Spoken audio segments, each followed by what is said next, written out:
Well, here we go. Google have unveiled their plan to leverage their video streaming capabilities to, well, replace everything with a Chromecast and take over gaming on every screen, all in a rather cringy stream that they put on. So, let's get into it.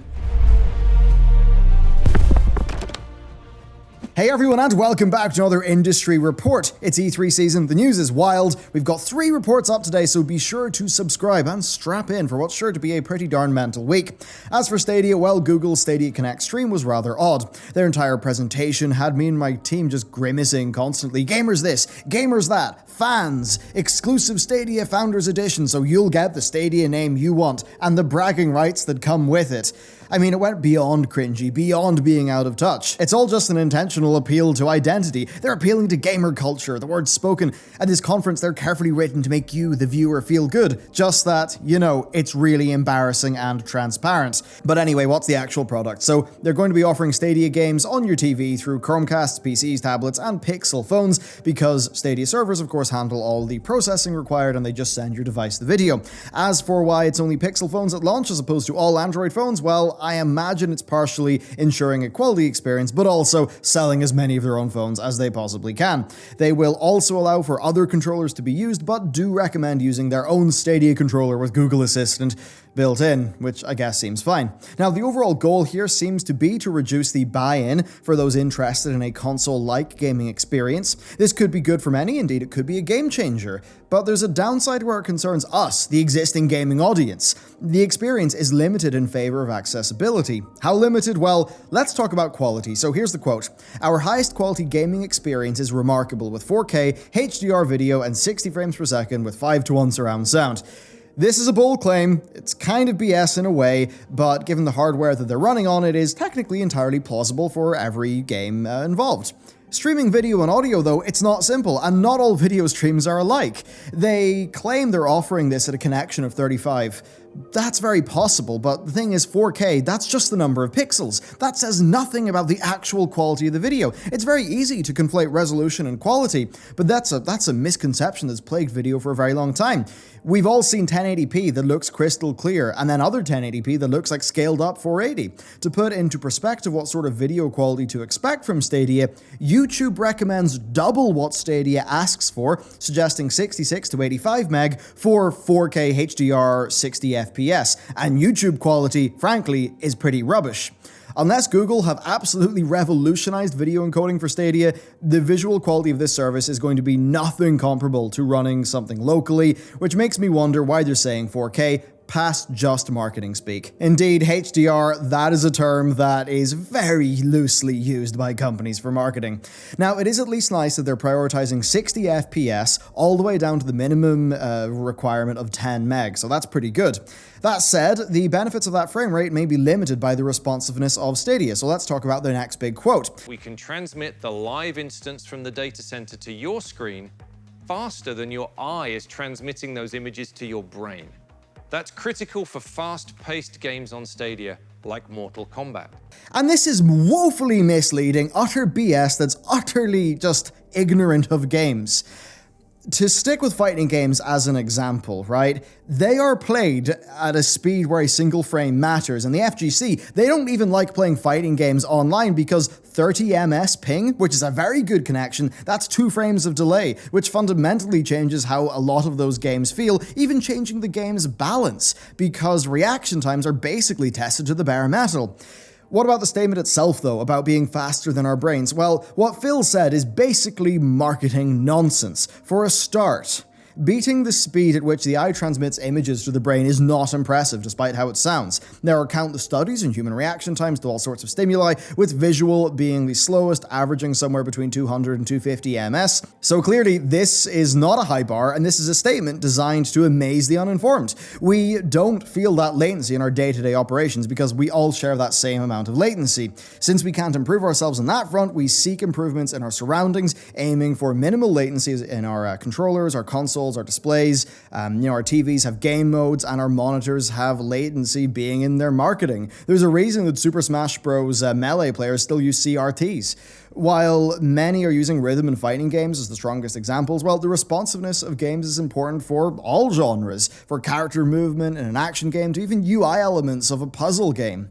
It's not often a talking point, but it's something that players are like subconsciously aware of just because it impacts game feel. Honestly, this is a topic that I could talk about for quite a long time because there's a lot to go into, but I will say this, despite how annoying and frustrating their statements were, like in comparison to the rest of the field, Stadia does not seem to be that bad on latency, at least in Digital Foundry's tests from back in March. Back then, under good conditions, Stadia had a button-to-pixel latency of 166 ms. That's far above the expected around 79, 80 on PC, but it's not too far off the Xbox One's 145, with a lot of players being happy to play on an Xbox One with a laggy TV that isn't set to game mode. Certainly, not every gamer cares or notices the really good high response or low response time experience. So while Stadia can't be totally amazing as compared to local, it's probably not going to be terrible, and for many people, including those who are used to an Xbox One S with its 145 ms of latency, well, that actually could be a workable experience. So overall, I suppose I would say that it's likely perfectly acceptable for the majority of console gamers, and it is actually available at a lower buy-in than the consoles. How much lower though? Well, that's going to take a little bit of figuring out. So they announced their subscription models. You've got Stadia Pro and Stadia Base. Stadia Pro is going to cost $9.99 a month, and it will give you access to 4K streaming and a growing library of free content, as well as exclusive discounts on new games. Yes, Stadia is still going to require you to purchase games. It's a far cry from being the Netflix of gaming that some people were expecting. Stadia Base, on the other hand, well, that will offer up to 1080p streaming and will not give you access to a free library. And I suppose it does seem kind of fair, in all honesty. There's no third-party solution that was going to generate enough revenue to just full-on offer loads of free AAA games, realistically speaking, and this is seemingly more about the platform than it is being a game subscription service. So why buy Stadia Pro? I don't think they've done a great job of convincing us to buy Stadia Pro, really. They've shown nothing of their Pro lineup except for Destiny 2 Shadowkeep, which is an attractive opening gambit, but it does just remind me of something that Microsoft said back in April. Here's the quote: "Emerging competitors like Google have a cloud infrastructure, a community in YouTube, but they don't have the content." While this could just be grandstanding from Microsoft based off their confidence in xCloud and Game Pass, it's also possible that they could know full well the people that Stadia are talking to about content, and that they've maybe identified content as a weakness they can exploit. So really, it does make you wonder, are people going to go to Stadia to play a Destiny 2 expansion for $10 a month and maybe buy some other games, or are they just going to buy Xbox Game Pass and an xCloud subscription, which will give you a sizable portion of the Xbox library including all of the big shiny Microsoft first-party titles like Halo Infinite? Now sure, that might be a bit steeper than $10 a month, but it's going to provide a lot more content early on,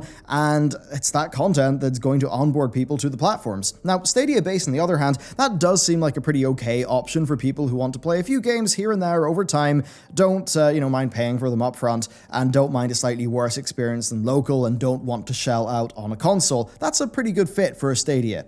That assumes that, those games release on Stadia, but with the list of third-party games that they say will be available, I don't think that's a concern outside of Xbox and PlayStation exclusives. They then talked about their Stadia Founders Edition, which is really fairly standard for getting early adopters in. You get a limited edition controller, a Chromecast Ultra, 3 months of Pro, and a 3-month Buddy Pass. And that's all at a $129 price. Well, they say it's $300 of value, but I mean, hey, if it's $300 value, why are you selling it for $129? Come on, guys. I mean, to be fair, it's a pretty standard onboarding procedure, and $129, that's a heck of a lot cheaper than a console, and many people will not need a Stadia controller and won't need a Chromecast Ultra because they'll already have one. Now, as much as I have been throwing shade at Stadia throughout this video and just how Google decided to present it, it's true that MS and Sony have been teaming up to fight Stadia on cloud services, and that does sort of prove that these companies think streaming has a large potential market and that it does have a future in gaming. If they weren't worried, they wouldn't be preparing counterattacks to Stadia in the way that they are. Stadia, in one way or another, could prove to be a little bit disruptive to the gaming industry. Seriously though, I think Stadia is a great value proposition for those who want to play a few games on the go without purchasing hardware, assuming there's a good internet connection, but it does start to fall apart when compared to other subscription services in terms of content, or, over time compared to the better experience of playing a game locally, at which point it's like you buy a console or a PC and it will last for years and years and years. And that brings me to what I said at the start of the video. This is not for core gamers. It doesn't seem to be anyway, despite the fact they showed off games like Baldur's Gate 3, Ghost Recon Breakpoint, Breakpoint and Destiny 2 Shadowkeep, and even a smaller game that's exclusive to Stadia by the developers of Rime called Guilt, which is supposedly a creepy puzzle adventure. So how's all this went down? Well, the vocal crowd I don't think are on board with Stadia. The Stadia video actually has its ratings hidden. People are aware of the pitfalls of streaming, the internet problems, they're aware of the cloud service problems. You know, every game that you purchase in Stadia, it's reliant on the Stadia servers. You don't actually own the game, you need a good internet connection, so it's kind of weird.